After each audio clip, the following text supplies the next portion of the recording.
Bonjour, je suis Nadir du site Tribal. Aujourd'hui, je vous emmène avec moi à la rencontre de Taiga Mara. Je sais pas pour vous, mais pour moi, Taiga Mara restera éternellement la danseuse qui nous a fait une choré pour l'Activation Hard Covid Show numéro 6, où elle dansait dans un super paysage avec, pour seule musique, les bruits de la nature. Et cette choré se terminait avec ses enfants qui lui faisaient un câlin. Bien sûr, Taiga Mara, c'est pas seulement ça. C'est aussi organisatrice d'un festival bien connu et très apprécié qui s'appelle Gotha France. Aujourd'hui, à travers cet échange, nous allons découvrir plus à propos de ce festival. Voilà, je vous laisse en compagnie de Taiga Mara.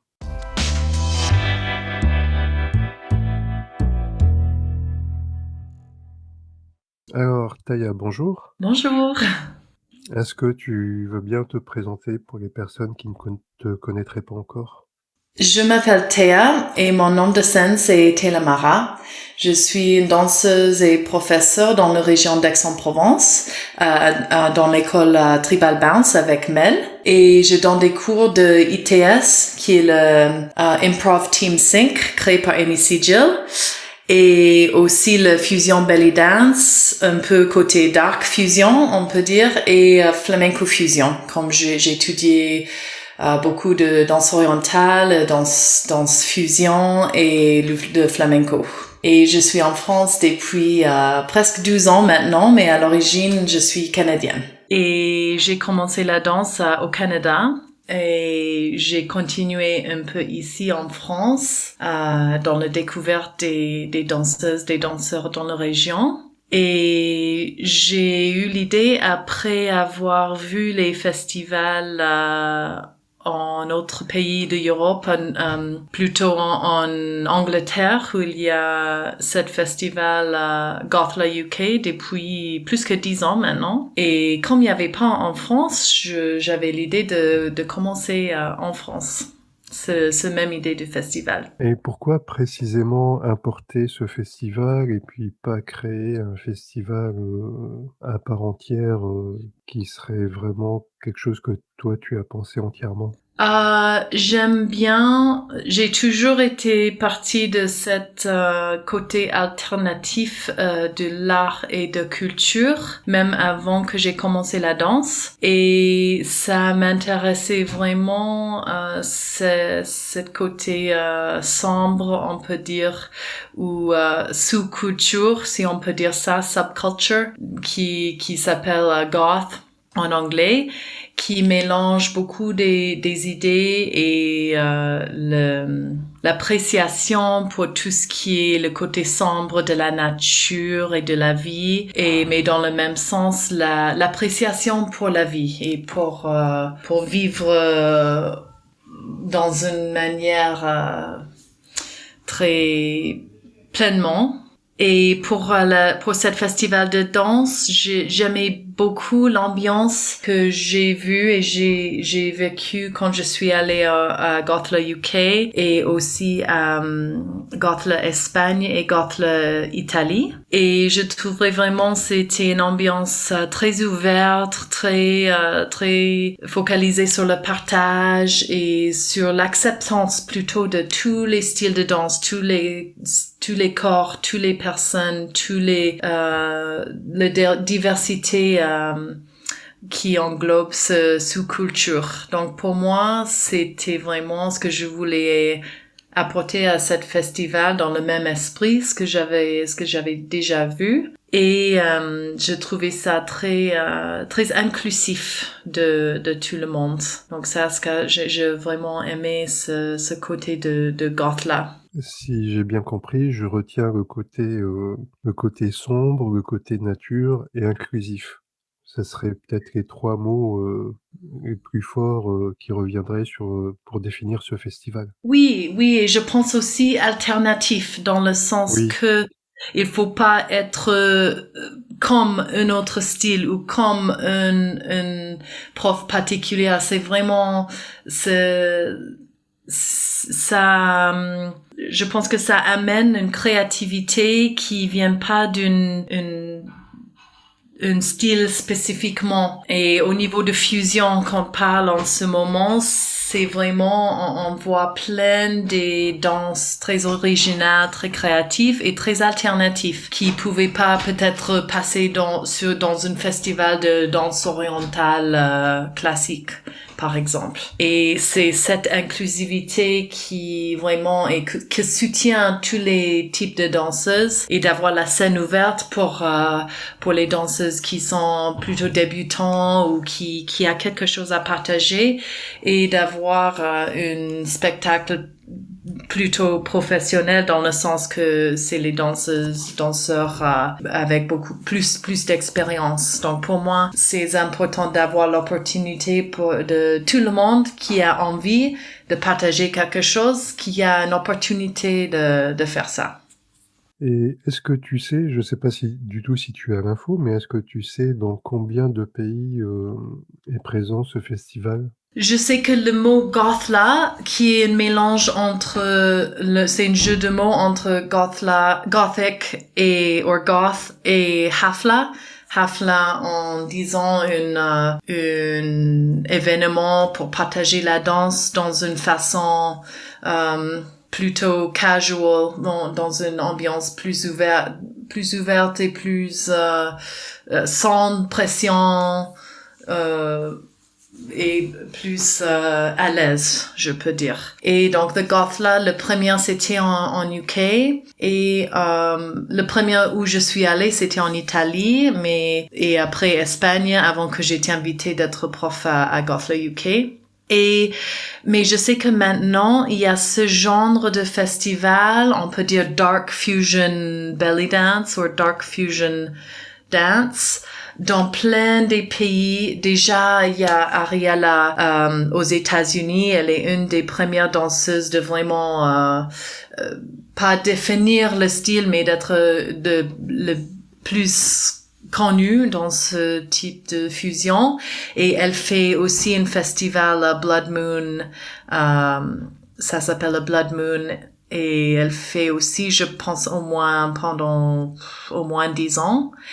Et il y a même en Amérique du Sud, il y a pas mal des communautés. Il y a Brésil, Argentine, je pense. Il y a Portugal, il y a en Finlande aussi. Donc même je connais peut-être pas tous les festivals. Ça s'appelle pas tout Gothla, soit un autre nom, mais tout dans ce genre de dark fusion ou sombre. Alternatif. Donc, je pense que vraiment, c'est international maintenant et on peut trouver ça autour du monde.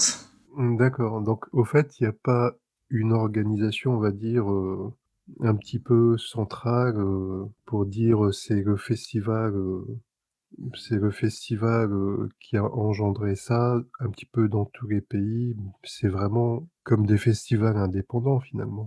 Oui, pour moi, je suis en contact avec Aika, qui est l'organisatrice de Gothla UK, et je connais depuis un moment maintenant, et j'ai bien sûr été en contact avec elle avant de nommer, de dire que je fais Gothla France, parce que comme c'est elle qui a créé ce terme, je voulais bien sûr avoir l'accord entre les pays européens qui utilisent le nom Gothla, qu'il y a comme une communication, mais pas vraiment une organisation en commun. Mais on est en contact plutôt pour avoir les dates qui sont pas en conflit, parce qu'avec tous les autres festivals en fusion maintenant, c'est difficile à trouver une date qui n'est pas en conflit avec un autre festival.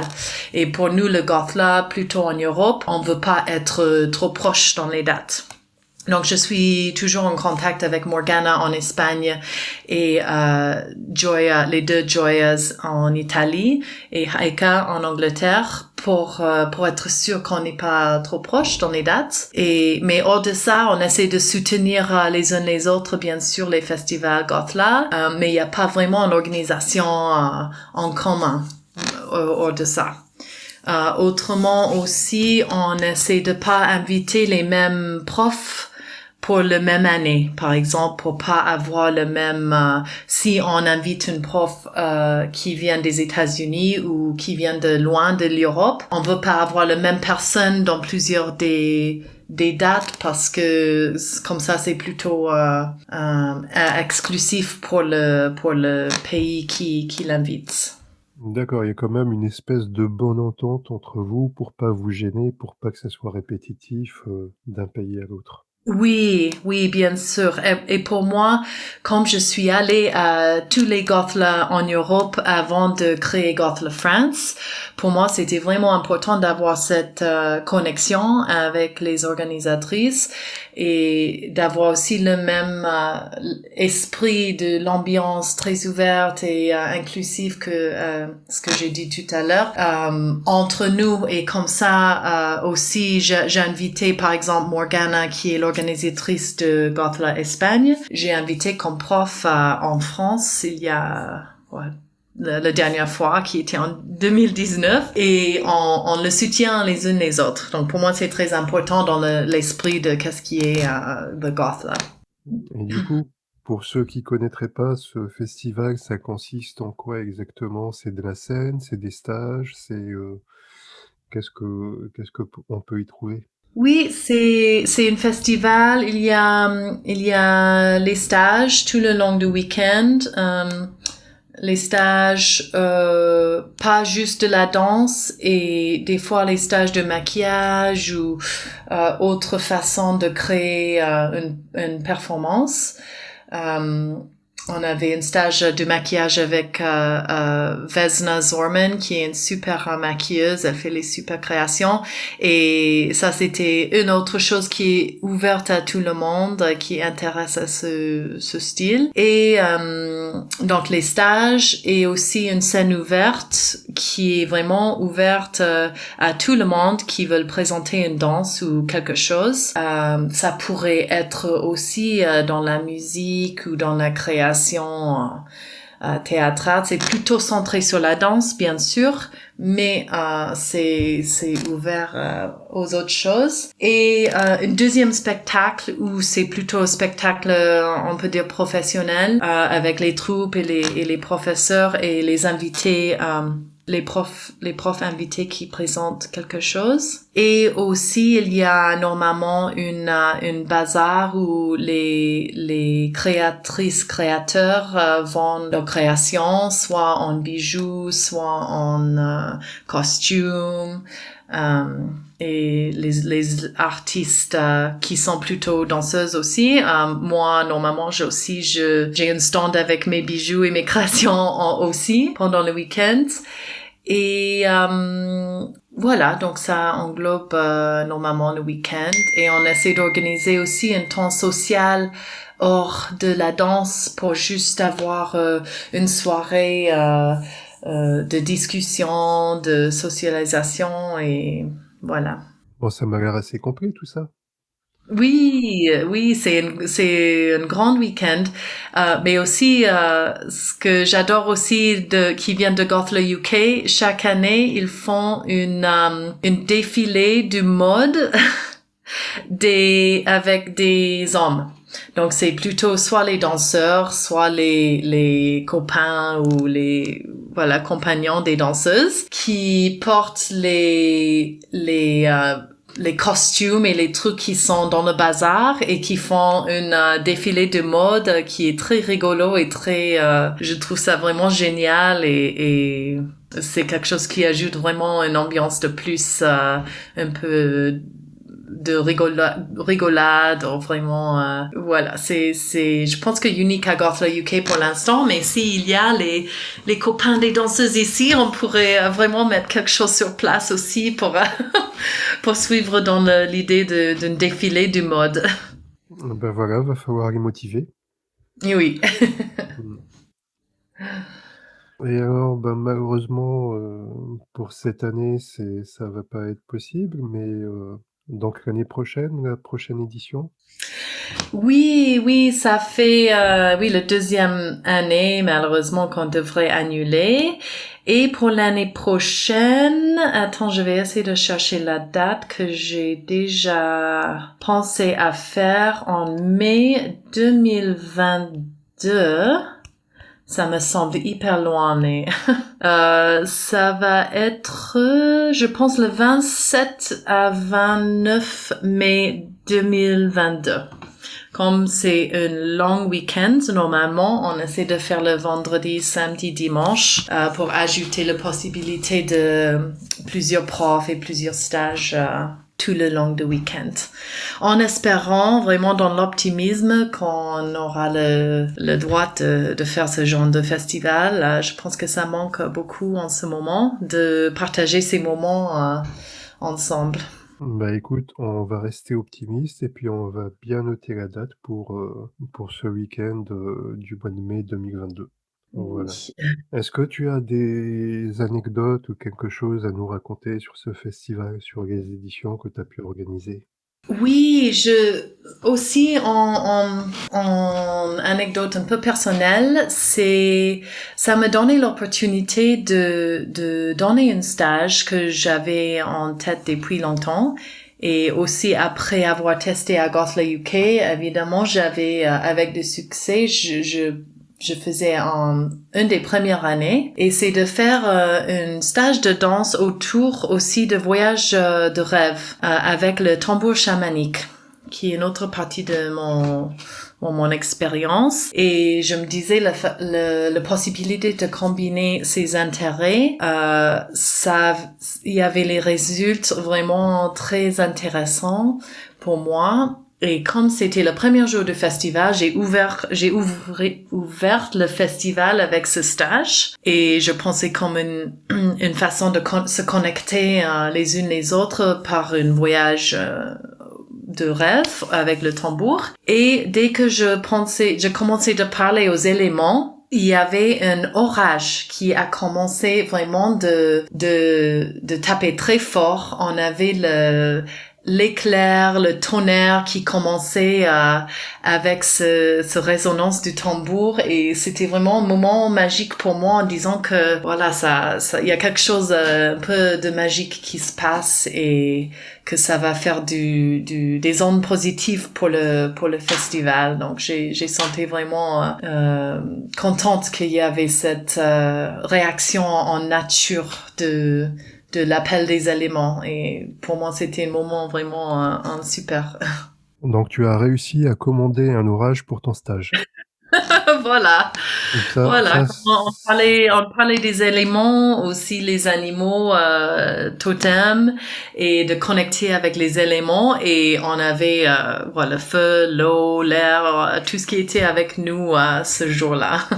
Et comme c'était très soudain, tout le monde était un peu waouh, mais il y a l'orage qui arrive, et c'était vraiment oui, pour moi vraiment un moment inoubliable.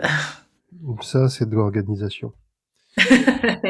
Il faut aller au Gotha France parce qu'il y a des effets spéciaux incroyables. Oui. Et oui. Hmm.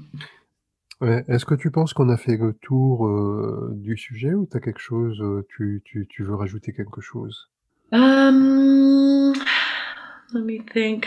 Oui, j'aime bien ce côté aussi de Gothla qui appelle aux danseuses, de peut-être danseurs et danseuses, de vraiment créer quelque chose peut-être un peu bizarre ou un peu différent, ou vraiment dans le côté théâtral, de utiliser beaucoup de créativité et de partager vraiment quelque chose de l'intérieur ou intime, dans le sens que une histoire touchante. Et j'ai vu vraiment la diversité des danses qui étaient partagées sur la scène ces dernières quelques années. C'est vraiment les belles créations au niveau des artistes vraiment divers et créatifs. Donc pour moi, c'est vraiment le but du festival, c'est de donner l'opportunité à n'importe qui de partager une danse, une création et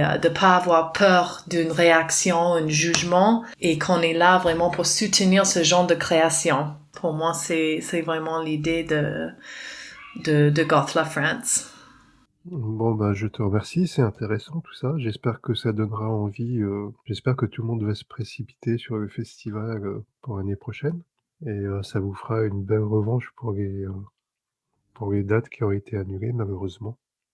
Et oui, et j'avais de créer quelque chose online, mais je sens pas tout à fait au niveau technologie d'organiser quelque chose, mais je vais peut-être faire un petit montage des Gothla passés juste pour mettre quelque chose en ligne pour rappeler un peu de cette festival. Et normalement, comme l'année dernière, j'aimerais bien garder la thème parce que notre chose j'aime bien c'est de mettre un thème chaque année sur le Gothla et qui pourrait inspirer les créations, les danses. Et la thème sera les créatures mythiques. Donc j'aime cette thème et comme on a plus de noms pour créer les choses, peut-être si ça motive quelques-unes d'ici là dans un an de créer quelque chose autour de ça, ça pourrait être très intéressant. Quelques-unes et quelques-uns aussi. Oui, pardon, oui. Tout le monde en fait, oui. Ah bah, voilà. Alors, on va terminer par les 2 dernières questions que j'essaie de mettre un petit peu en rituel, pour ce podcast. C'est, est-ce que tu as, un danseur ou une danseuse que tu admires et que tu voudrais nous partager? Oh, j'ai tellement des danseurs et danseuses que j'admire, c'est très difficile d'en choisir un ou une. Mais en ce moment, je vais dire Amy Sigel parce que c'est avec elle depuis l'année dernière et le confinement avec qui j'ai dansé le plus. Et elle est vraiment une personne qui partage au niveau de l'esprit par le mouvement. C'est elle qui a créé le Improv Team Sync format, ce que je fais aussi et que j'adore. Et elle a réussi de vraiment adapter, de faire les cours en ligne. Et en ce moment, j'ai le plaisir total de faire les cours réguliers avec elle et en plus les intensifs et vraiment elle est juste une personne qui partage de tout dans son cœur par le mouvement et c'est elle qui m'inspire, qui me motive et que j'apprécie beaucoup. Donc Amy Sigel. Et toute dernière question, est-ce que tu as quelqu'un que tu souhaiterais inviter sur le podcast? Invité sur le podcast. Est-ce que je sais que il vit en Espagne en ce moment, mais Ilan Rivière, est-ce que tu as déjà invité lui? Non, pas encore, mais il est très difficile à joindre, en tout cas pour moi. Ah, Mais je vais retenter et oui, ça me ferait bien plaisir de pouvoir, échanger avec lui pour un futur podcast. oui, parce qu'il aussi, il approche le mouvement vraiment dans une façon très spirituelle, je trouve, et très alternative dans le sens que c'est pas juste on apprend la technique et on fait une chorégraphie, c'est comment sentir les mouvements. Et je pense que si j'ai bien vu, il a créé les cartes comme un tarot, mais autour de mouvement. Et je trouve ça aussi génial. Bah, écoute, je vais faire mon possible pour l'inviter et espérons que ça marche. Ah oui, super. En tout cas, je te remercie d'avoir pris, ce temps pour répondre à mes questions. J'espère qu'on a pu parler de tout ce que tu voulais. Oui, mais merci de m'avoir invité déjà. Et il y a toujours les choses que je suis sûre que j'ai oublié de dire, mais plutôt si je pouvais partager un peu l'esprit et l'idée de cette festival, pour moi, qu'est-ce que ça signifie et que c'est ouvert à tout le monde pour partager les belles moments. Pour moi, c'est le plus important. Je crois que à ce niveau-là, le message est bien passé. Non, super. Voilà. En tout cas, moi, je l'ai bien entendu. Ah, très bien. Même si mon français n'est pas parfait encore, j'ai du travail à faire, mais voilà. Il est C'est parfaitement compréhensible. ah, super. Taya, je te remercie. Merci à toi voilà, pour l'échange. Ben, merci à toi d'avoir pris le temps et j'espère qu'on va pouvoir bientôt reprendre les activités normales. Oui, moi aussi. Voilà. Merci Bon, beaucoup. bon, à bientôt. Oui, à bientôt.